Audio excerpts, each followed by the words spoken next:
এটা একটা দেশীয় ফল। অনেকদিন পরে দেখলাম।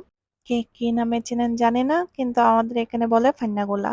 ফাইন্না মানে হচ্ছে পানি জাতীয়, আর গোলা মানে হচ্ছে ফলকে বোঝায়। যে কোনো ফলকে গোলা বলে অনেক গ্রাম অঞ্চলে।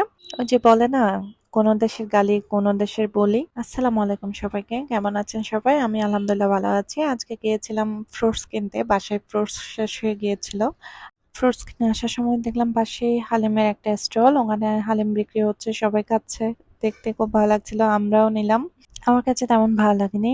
আমরা সোজা চলে আসছি সাদিয়াস কিচেনে, উরুশ বিরিয়ানি খাবো। এই বিরিয়ানিটা হচ্ছে আমার অনেক পছন্দের বিরিয়ানি।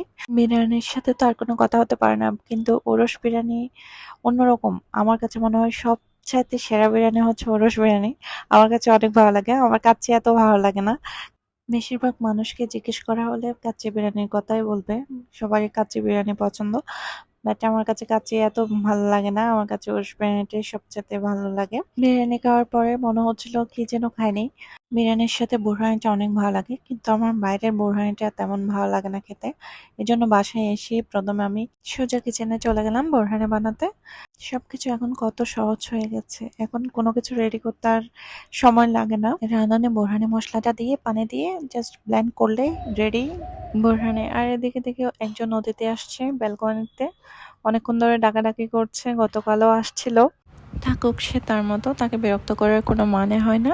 আমিও যাই, গিয়ে একটা ভাত ঘুম দেব। দুপুরে খাওয়ার পর যে ঘুমটা যাওয়া হয় ওইটাকেই বলা হয় ভাত ঘুম। সবাই ভালো থাকবেন, সুস্থ থাকবেন, আল্লাহ হাফেজ।